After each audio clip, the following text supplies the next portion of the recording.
আসসালামু আলাইকুম। আমি মোহাম্মদ মিরাজ ভুঁইয়া, সহকারী অধ্যাপক, সমাজবিজ্ঞান বিভাগ, নরসিংদী সরকারি কলেজ। ঐতিহ্যবাহী নরসিংদী সরকারি কলেজের দ্বাদশ শ্রেণীর মানবিক বিভাগের সুপ্রিয় শিক্ষার্থীরা, তোমাদের আজকের এই অনলাইন ক্লাসে তোমাদেরকে স্বাগতম। তোমরা জানো যে বর্তমান করোনা পরিস্থিতির কারণে তোমাদের সাথে সরাসরি ক্লাস নেওয়া সম্ভব হচ্ছে না। এমত অবস্থায় এই অনলাইন ক্লাসের আয়োজন।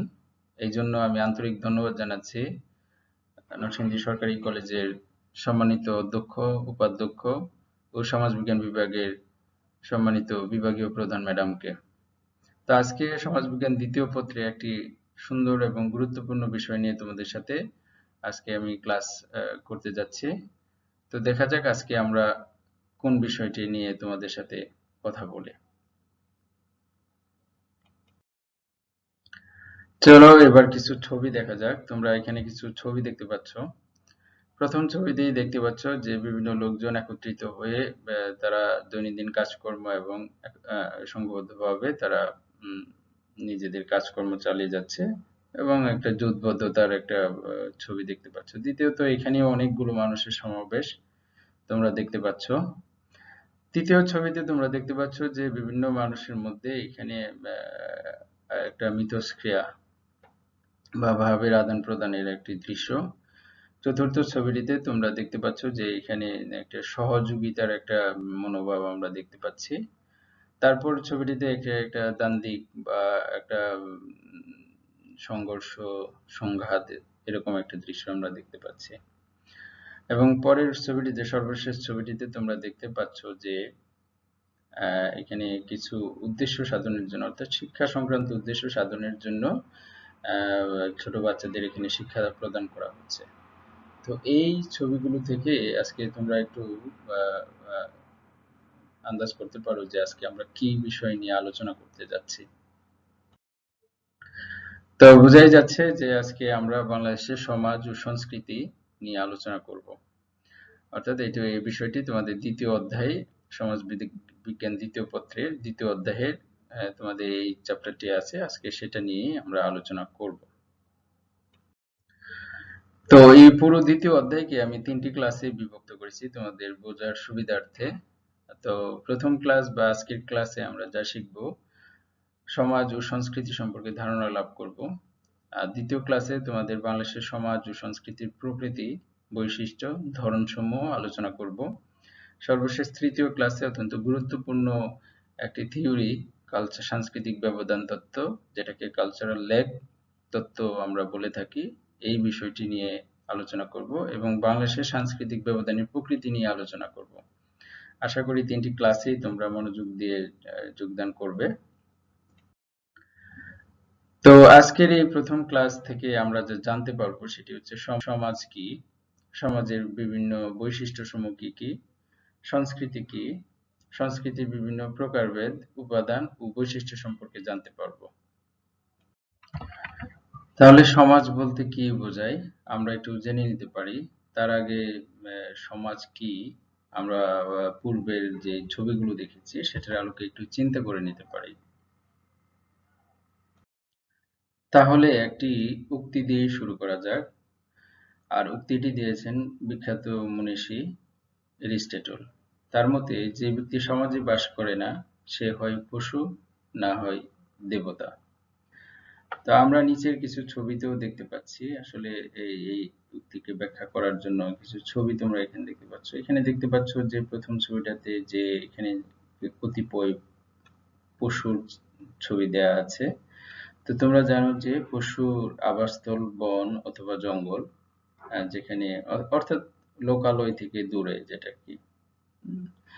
তারপর দ্বিতীয় যে ছবিটা দেখতে পাচ্ছ সেটাতে দেখতে পাচ্ছ যে মুনি ঋষি বা দেবতা যারা, তারা সাধারণত সাধারণ মানুষ অথবা লোকারণ্য থেকে দূরে থাকে, অর্থাৎ নির্জন স্থানে তাদের তপস্যা, ধ্যান, সাধনা ইত্যাদিতে মগ্ন থাকে।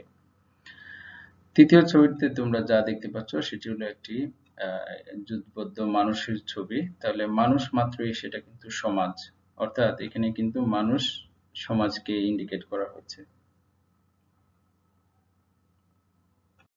মানুষ মাত্রই সমাজ, এই ব্যাখ্যাটি আমরা একটা ছোটবেলার গল্প থেকে দিতে পারি। আমরা কোনো ক্লাসে হয়তো এই গল্পটি পড়েছি। সেটা হলো, কোনো মানুষ দেখা গেল সমাজে বসবাস করতেছিল অনেকদিন যাবৎ। তারপর দেখা গেল হঠাৎ করে কিছু দ্বন্দ্ব, সংঘাত বা প্রতিহিংসা, সহযোগিতা স্থলে প্রতিহিংসা দেখা দিল। তো এক লোক খুব স্বভাবতই এসব দেখে খুব হতাশাগ্রস্ত হলো এবং সে সিদ্ধান্ত নিল যে এই সমাজ ছেড়ে সে বন জঙ্গলে একা থাকবে। তো সেখানে যেই কথা সেই কাজ, সেখানে সে একটি কুঁড়েঘর বানালো। কিছুদিন থাকার পর আহ, সে কুঁড়েঘরে যখন তার কম্বল ছিদ্র পেল, তখন সে এটাকে খোঁজ করতে গিয়ে দেখা গেল যে ওই কুঁড়েঘরে ইঁদুরের বসবাস। তো ইঁদুরকে তাড়ানোর জন্য সে আবার গ্রাম থেকে একটি বিড়াল নিয়ে আসে। তো বিড়াল দুগ্ধপায়ী প্রাণী, এটাকে বাঁচানোর জন্য সে দেখা গেল যে আবার গ্রাম থেকে একটা গরু নিয়ে আসে। তো গরুকে আবার লালন পালন করার জন্য সে আবার ফ্যামিলি নিয়ে আসে সেই বনে। তো আলটিমেটলি আমরা দেখতে পাই যে সে আবার সেই বনেই এই সমাজ তৈরি করে, অর্থাৎ সমাজ সৃষ্টি করে। তো তোমরা বুঝতেই পারতেছো যে মানুষ মাত্রই সামাজিক জীব। সমাজের অভ্যন্তরেই তার জন্ম। সামাজিক পরিবেশে সে লালিত পালিত হয়। তার কর্ম, পেশা, অন্যান্য আচার-আচরণ ও ক্রিয়াকর্ম সামাজিক পরিমণ্ডলেই সম্পন্ন হয়। তাই সমাজ সম্পর্কে সুস্পষ্ট ধারণা অর্জন করা অপরিহার্য। তাছাড়া সমাজবিজ্ঞানের কেন্দ্রীয় প্রত্যয়ই হচ্ছে সমাজ। এবার আসা যাক যে সমাজ বলতে আমরা কি বুঝি। সমাজ বিষয়টি প্রত্যয়টি ব্যাখ্যা করতে আমাদের দুইটি ধারণাকে আমাদেরকে স্পষ্ট করতে হবে। তো এক নাম্বার হলো সেটা কিছু মানুষের সংঘবদ্ধ বসবাস।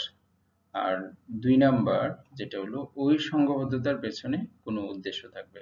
তোমরা বুঝতে পারতেছো, চিত্রেও তাই দেখতে পাচ্ছ যে এখানে সমাজ বলতে আমরা সাধারণত একটা সংঘবদ্ধ জনসমষ্টিকে বুঝি। আর দুই নম্বর চিত্রে আমরা কিছু কাজকর্ম দেখতে পাচ্ছি, অর্থাৎ সমাজের এই যে সংঘবদ্ধতার পেছনে কিছু উদ্দেশ্য রয়েছে সেটাকে চরিতার্থ করার জন্যই কিছু প্রতিষ্ঠানের মাধ্যমে তার স্বাভাবিক কার্যক্রম পরিচালনা করে থাকে। তাহলে আমরা যদি সহজ কথায় বলতে চাই যে সাধারণত সংঘবদ্ধ জনসমষ্টিকে সমাজ বোঝায়। অর্থাৎ যখন কোনো লোক একই উদ্দেশ্য সাধনের জন্য সংঘবদ্ধভাবে বসবাস করে তখন তাকে সমাজ বলে। এ পর্যায়ে সমাজের কিছু প্রামাণ্য সংজ্ঞা আমরা দেখব।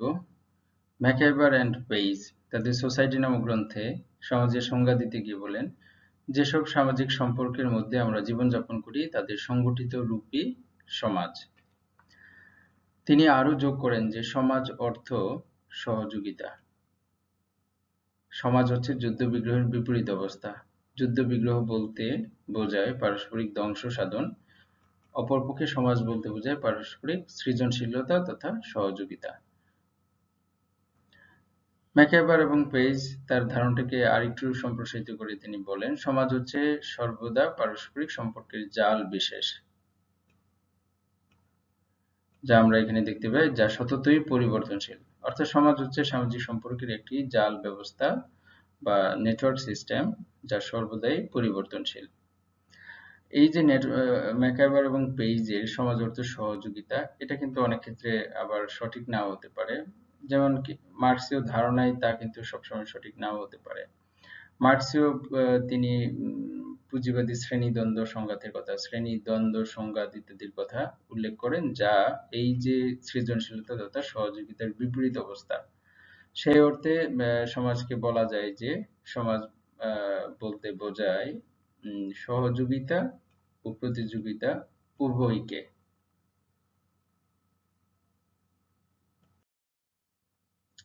সমাজের প্রামাণ্য আরো কিছু সংজ্ঞা আমরা দেখতে পারি। আমেরিকান সমাজবিজ্ঞানী আর.টি. শেফার-এর মতে, সমাজ হচ্ছে একটি বৃহৎ জনগোষ্ঠী যারা একই এলাকায় বসবাস করে, যারা তাদের এলাকার বাইরের অন্যান্য জনগোষ্ঠীর থেকে আপেক্ষিক অর্থে স্বাধীন এবং যারা একটি সাংস্কৃতিক জীবনে অংশগ্রহণ করে। এই সংজ্ঞাটিকে আমরা যদি একটু ব্যাখ্যা করি তাহলে একটা নির্দিষ্ট এলাকার কথা বলা হয়েছে, সীমানা, এলাকার বাইরে অন্যান্য তারা আপেক্ষিক অর্থে স্বাধীন এবং একটা সংস্কৃতি, তিনটা প্রতীক ব্যবহার করে মূলত তিনি সংজ্ঞাটি প্রদান করেছেন। ডি পোপেনো তার সোশিওলজি নামক গ্রন্থে বলেন, সমাজ হচ্ছে একটি ব্যাপক সামাজিক গোষ্ঠী যা মানবীয় মৌলিক প্রয়োজন মেটাতে পারে, সামাজিক অনুষ্ঠান প্রতিষ্ঠানকে অন্তর্ভুক্ত করে। তো এই সংজ্ঞা থেকেও আমরা দেখতে পাই যে একটা জনগোষ্ঠী যারা মানবীয় প্রয়োজন, তার যে প্রয়োজন সেটা মেটাতে পারে, আর এই প্রয়োজন মেটানোর জন্যই তার সামাজিক যে অনুষ্ঠান প্রতিষ্ঠান সেগুলোর মাধ্যমে তার এই প্রয়োজন মিটিয়ে থাকে। অতএব আমরা বলতে পারি যে সমাজ হচ্ছে একটি সংগঠন যা গঠিত হয় ব্যক্তি বা গোষ্ঠীর সমন্বয়ে, যার ভিত্তি হচ্ছে পারস্পরিক সম্পর্ক। অন্য কথায় বলা যায়, পারস্পরিক সম্পর্ক সূত্রে আবদ্ধ বা ভাবের আদান প্রদানের মাধ্যমে পারস্পরিক মিথস্ক্রিয়া এমন একটি জনগোষ্ঠীর নাম সমাজ তাদের নিজস্ব প্রথা ও জীবন প্রণালী গড়ে তোলে। নিজস্ব প্রথা এবং সাংস্কৃতিক যে বৈশিষ্ট্য সেটা আমরা দেখতে পাই। এবার সমাজ সম্পর্কে সমসাময়িক ধারণাটা কি সেগুলো আমরা একটু জানবো। আমরা জানি যে বর্তমানে একবিংশ শতাব্দীর আমরা চতুর্থ শিল্প বিপ্লবের যুগে বসবাস করছি। আমরা জানি যে 1760 সালে বাষ্পীয় ইঞ্জিন আবিষ্কার মাধ্যমে এই যে প্রথম যেই শিল্প বিপ্লব সেটা সূচনা হয়, এবং যার ফলশ্রুতিতে আমরা সমাজবিজ্ঞানের একটা আলাদা সাবজেক্ট হিসেবে আমরা দেখতে পাই। 1870 সালে বিদ্যুতের আবিষ্কার, এটাকে দ্বিতীয়, সেটা বলা হয়ে থাকে যে এটা দ্বিতীয় শিল্প বিপ্লব ইন্ডিকেট ধরা হয়। তৃতীয় যে শিল্প বিপ্লব 1960 সালে তথ্য প্রযুক্তির উদ্ভব, সেটাকে তৃতীয় শিল্প বিপ্লব হিসাবে ধরা হয়। এবং এই তৃতীয় শিল্প বিপ্লবের উপর ভিত্তি করে আমরা বর্তমান যে সমাজ ব্যবস্থা, বর্তমান বা 2020 সালে এসে যেই সমাজ ব্যবস্থা পাই সেটা হলো ডিজিটাল বিপ্লব, অর্থাৎ এটাকে ইন্ডাস্ট্রি 4 নামেও বলা হয়ে থাকে। তো এই ধারণার যুগে আমরা কিন্তু এলাকাগত যে আগে যে সমাজ সম্পর্কিত ধারণা, এলাকাগত উৎপাদন বা প্রতিষ্ঠানগত বা পারস্পরিক মিথস্ক্রিয়াগত ধারণা কিন্তু অনেক পরিবর্তন লক্ষ্য করা যায়। কাজেই তোমরা এই উপরে চিত্রটাও তো দেখছো যে একবিংশ শতাব্দীর এই যে চতুর্থ শিল্প বিপ্লবের যুগে কিভাবে সমাজ ব্যবস্থা আমূল রূপান্তরিত হচ্ছে তথ্য প্রযুক্তি বিপ্লবের মাধ্যমে, অর্থাৎ ডিজিটাল বিপ্লব এর মাধ্যমে। তোমরা এই চিত্রটাতে দেখে থাকবা যে মানে প্রত্যেকটা কাজ কর্মে সমাজ কিভাবে যন্ত্র মানুষকে রিপ্লেস করে দিচ্ছে, অর্থাৎ মানুষের জায়গায় যন্ত্র চলে আসছে। তোমরা আইসিটি যে সাবজেক্ট, সেখানে তোমরা এই বিষয়গুলো একটু ধারণা লাভ করতে পারবে। মূলত কয়েকটা বিষয়ে এখন রেগুলেশন হিসাবে আবির্ভূত হচ্ছে। এর মধ্যে একটা হলো, আমরা জানি যে এআই এটাকে বলা হয় আর্টিফিশিয়াল ইন্টেলিজেন্স বা কৃত্রিম বুদ্ধিমত্তা। এরপরে আছে যেটা রোবোটিক্স আমরা যদি ধরি যেটা, তারপর জেনেটিক্স ইঞ্জিনিয়ারিং, আরেকটা হলো যেটা হলো ভার্চুয়াল সমাজ ব্যবস্থা হলো সাইবারনেটিক্স। তো এই কয়েকটা জায়গায় একটা আমূল শিল্প বিপ্লব সূচিত হচ্ছে, অর্থাৎ চতুর্থ শিল্প বিপ্লবের ধারণাটাই হলো সমাজে একটা মানে ইন্টিগ্রেটেড সমাজ ব্যবস্থা প্রযুক্তির মাধ্যমে, যেটাকে আমরা বলতে পারি যে অগাস্ট কুথের যে পজিটিভিজম অর্থাৎ দৃষ্টবাদের যে ধারণা, যে সমাজ কল্পনা করেছেন সেটাকেই তিনি মিন করেছেন। আর এই যে ধারণাগুলো সেটা মার্শাল ম্যাকলুহান 1960 সালের দিকে গ্লোবাল, এটাকে যেটা বলা হচ্ছে যে গ্লোবাল ভিলেজ, অর্থাৎ একটা বৈশ্বিক গ্রাম। অন্যদিকে ম্যানুয়েল ক্যাসেল এটাকে বলা হচ্ছে যে নেটওয়ার্ক সোসাইটি। আমরা এখানে দেখতে পাচ্ছ নেটওয়ার্ক সোসাইটি, যা কিনা বর্তমান সমাজ কাঠামোর উপাদান হিসেবে গণ্য করা হয়। আর যদি আমরা এক কথায় এটাকে বলি যে এটা একটা হলো বিশ্বায়িত সমাজ, সেটাকে বোঝায়। তাহলে সেই অর্থে যে অতীতের যে এলাকাগত ধারণা এটার কিন্তু এখানে অনুপস্থিত, কারণ এখন সমাজ ব্যবস্থাটাই এরকম ইন্টিগ্রেশনের মধ্যে ঢুকে গেছে যে এটার নির্দিষ্ট বাউন্ডারি বা সীমা কিন্তু ওইভাবে আমরা এখন আর খুঁজে পাওয়াটা মুশকিল। মিথস্ক্রিয়ার ধারণা অতীতেও ছিল, কিন্তু দেখা যায় যে এখন যে মোস্টলি যে মিথস্ক্রিয়া যে ব্যবহার হয় সেটা হলো তথ্য প্রযুক্তি বিপ্লবের মাধ্যমে বিভিন্ন সামাজিক যে সোশ্যাল নেটওয়ার্ক সাইট আছে সেগুলোর মাধ্যমে বা প্রযুক্তির একটা বড় উপস্থিতি আমরা দেখতে পাই।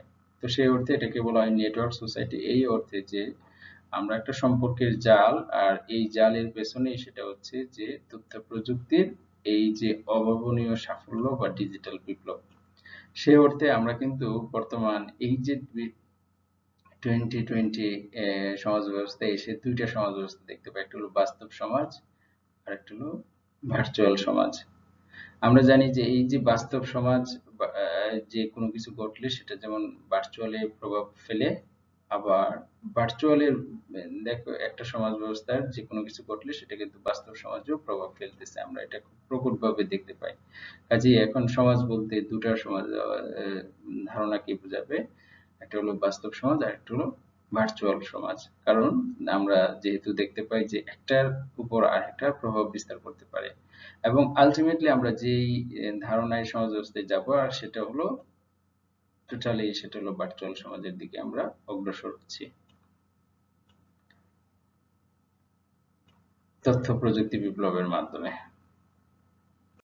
এ পর্যায়ে আমরা সমাজের কতিপয় কিছু বৈশিষ্ট্য দেখব। তো প্রথমে যেটা আসে যে সমাজ একটি বৃহৎ মানবীয় সংগঠন, অর্থাৎ সমাজ ব্যক্তি বা সমাজ থেকে ব্যক্তি গোষ্ঠী তার প্রয়োজন মিটিয়ে থাকে, সেই অর্থে এটাকে মানবিক সংগঠন বলা হয়ে থাকে। সমাজের সদস্যরা পরস্পর নির্ভরশীল সম্পর্ক সূত্রে আবদ্ধ। আমরা জানি সমাজকে একটি সম্পর্কের জাল বা নেটওয়ার্ক সিস্টেমের সাথে বলা হয়েছে। কাজেই এখানে পরস্পর নির্ভরশীলতা হলো সমাজ এর একটি গুরুত্বপূর্ণ বৈশিষ্ট্য। এটি একটি সাধারণ জীবন প্রণালী বা সংস্কৃতি রয়েছে। তো প্রত্যেকটা সমাজেরই একটি সাধারণ জীবন প্রণালী বা way of life, holistic life, সেটা আমরা দেখে থাকি। তো সেই অর্থে প্রত্যেক সমাজেরই একটি সাধারণ জীবন প্রণালী আছে। সমাজ প্রয়োজন মেটানোর জন্য বিভিন্ন অনুষ্ঠান প্রতিষ্ঠান গড়ে তোলে। আমরা যেহেতু উদ্দেশ্য নিয়ে সমাজে বাস করি, কাজেই এইসব উদ্দেশ্যগুলোকে একটা পূর্ণাঙ্গ রূপ দানের জন্য আমরা সমাজে বিভিন্ন প্রতিষ্ঠান গড়ে তুলি, যার মাধ্যমে আমরা এইসব উদ্দেশ্য আমাদের মিটে থাকে। সমাজের সহযোগিতা ও প্রতিযোগিতা দুটি বিদ্যমান। আমরা প্রত্যেকটা সমাজ ব্যবস্থায় দেখি যে প্রতিযোগিতা এবং সহযোগিতা সমভাবে বিরাজ করে, অর্থাৎ কোনো সমাজে প্রতিযোগিতা খুবই বেশি, আবার কোনোটায় কম। সেই অর্থে অর্থাৎ সমাজ তার নিজস্ব সমাজ ব্যবস্থার আলোকে সেটা আবর্তিত হয়ে থাকে।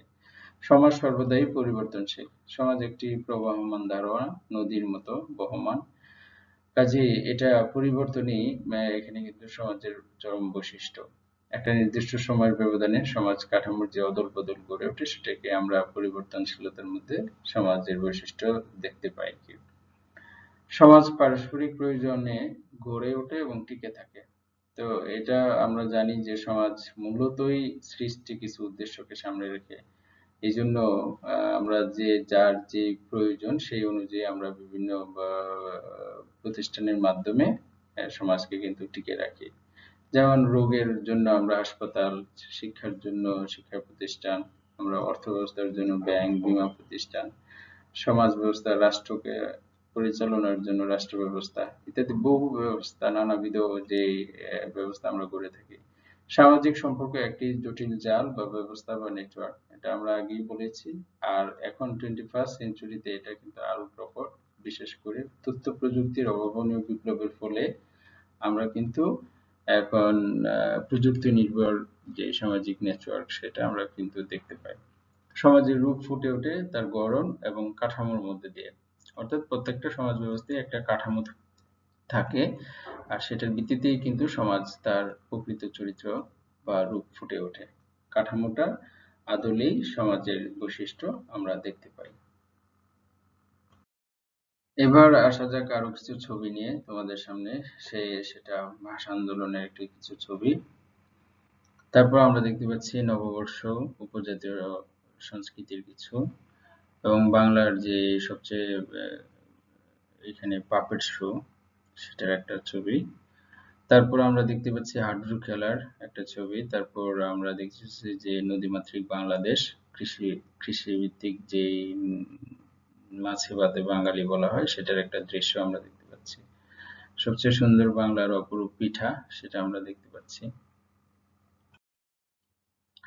আর কিছু পরিবর্তনশীল সাম্প্রতিক ছবি আমরা দেখতে পাচ্ছি, যে এখানে তথ্য প্রযুক্তি বিপ্লবের মাধ্যমে যে যোগাযোগ ব্যবস্থার অভাবনীয় উন্নতি, সেটা দেখতে পাচ্ছি। শিক্ষা ব্যবস্থায় এখানে দেখা যাচ্ছে, এখানে হলো এই ছবিটাতে যে দেখা যায় যে সামাজিক মিথস্ক্রিয়া, এখন আমরা টুইটার, ফেসবুক, ইউটিউব অর্থাৎ স্মার্টফোন কেন্দ্রিক যত যে যোগাযোগ মিথস্ক্রিয়া, সেটা আমরা দেখতে যাচ্ছি, এবং একজন আরেকজনের সাথে ওইভাবে যে মিথস্ক্রিয়ার যে সরাসরি সম্পর্ক, সেটা কিন্তু এখানে অনুপস্থিত।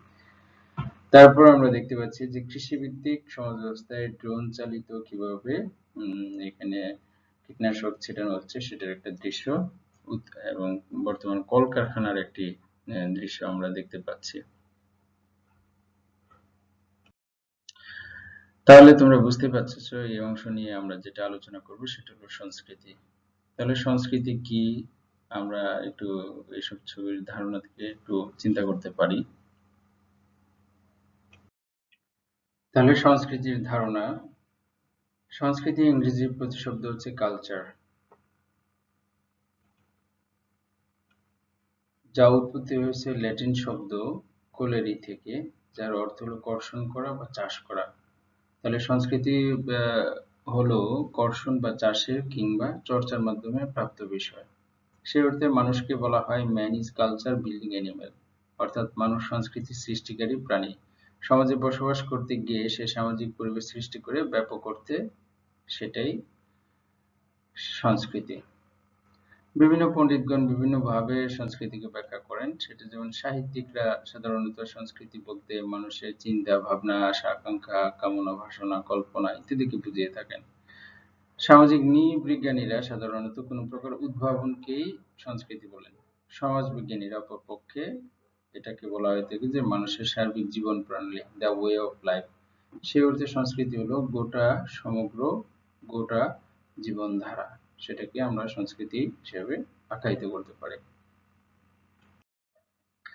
তো আরো কিছু প্রামাণ্য সংজ্ঞা আমরা দেখতে পারি। আমেরিকান সমাজবিজ্ঞানী ম্যাকএভারের মতে, আমরা যা তাই আমাদের সংস্কৃতি, আমাদের যা আছে বা ব্যবহার করি তাই হলো সভ্যতা। তাহলে এখানে আমরা এই যে আমাদের যা, আমরা যা, সেটা অর্থে একটা অবস্তুগত ধারণা, এবং যা আমাদের যা আছে সেটা হলো একটা বস্তুগত ধারণার আমরা রূপ পাই এখান থেকে। সংস্কৃতি সবচেয়ে বেশি গ্রহণযোগ্য এবং পূর্ণাঙ্গ সংজ্ঞা দিয়েছেন ব্রিটিশ নৃবিজ্ঞানী ইবি টেইলর তার প্রিমিটিভ কালচার নামক গ্রন্থে। তার মতে সংস্কৃতি হচ্ছে সেই সমষ্টি যা সমাজের সদস্য হিসাবে মানুষের অর্জিত জ্ঞান, বিশ্বাস, শিল্পকলা, নৈতিকতা, আইন, রীতিনীতি ও অন্য যেকোনো দক্ষতা ও অভ্যাসের জটিল সমষ্টি। তাহলে এই সংজ্ঞা থেকেও আমরা দেখতে পাই যে জ্ঞান, বিশ্বাস, শিল্পকলা, নৈতিকতা, আইন, রীতিনীতি এটাকে একটা অংশে অর্থাৎ অবস্তুগত দিক থেকে আমরা দেখতে পারি।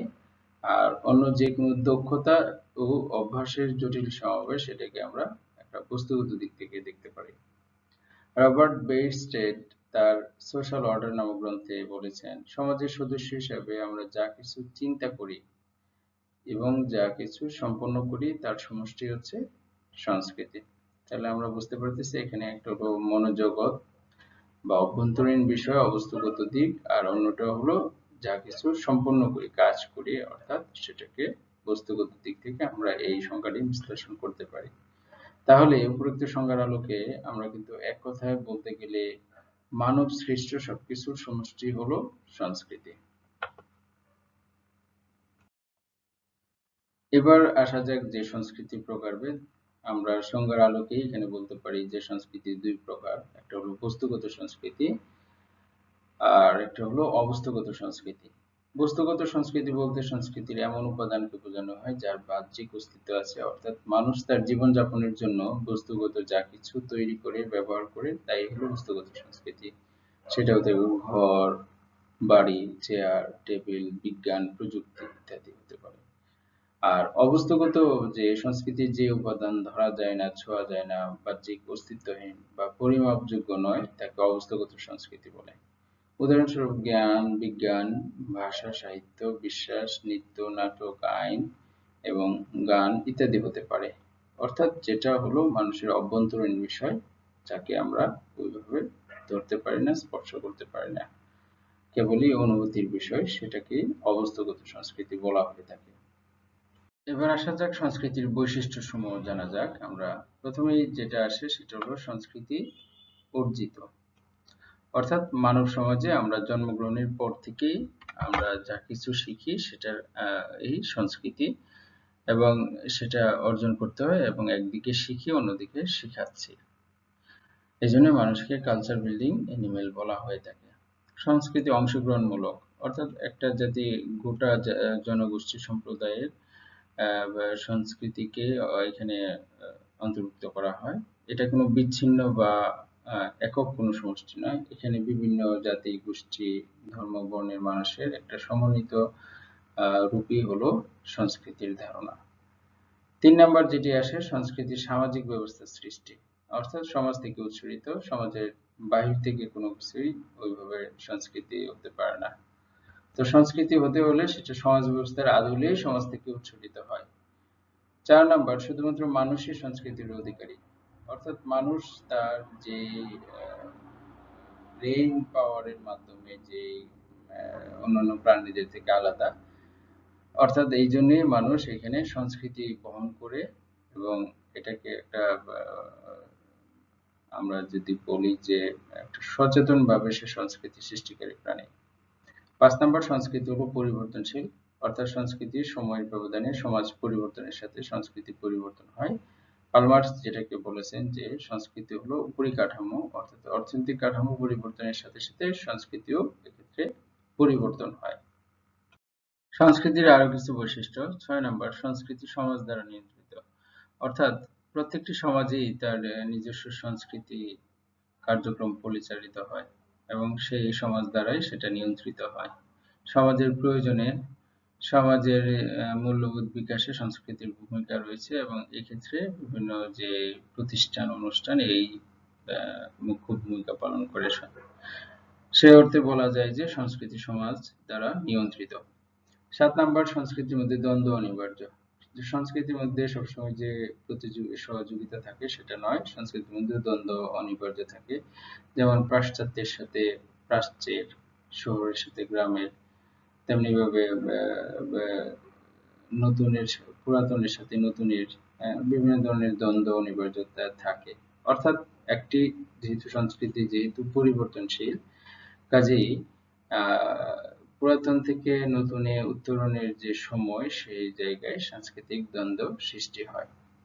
৮ নম্বর, সংস্কৃতি হলো বিনিময়যোগ্য, অর্থাৎ প্রত্যেকটা সমাজেই আরেকটা সমাজের মধ্যে সংস্কৃতি বহন করে বেড়ায়, অর্থাৎ এক এক সমাজের সংস্কৃতি অন্য সমাজেও আমরা এটা আদান প্রদানের মাধ্যমে সংস্কৃতির বিকাশ, লালন, নতুন সংস্কৃতির উদ্ভব এবং পুরাতন সংস্কৃতির বিলুপ্তি, এইসব বিনিময়ের মাধ্যমে, বিনিময় যুগের মাধ্যমে আমরা সংস্কৃতির রূপ দেখতে পাই। অর্থাৎ এক কথায় বললে সংস্কৃতি বিনিময়যোগ্য। একটা সমাজের সংস্কৃতি সেটা অন্য সমাজের জন্য প্রযোজ্য হতে পারে বা এটা গৃহীত হতে পারে। এ পর্যায়ে আমরা সংস্কৃতির উপাদান সমূহ একটু দেখব। সংস্কৃতি উপাদানের মধ্যে প্রথমে যেটা আসে সেটা হলো ভাষা।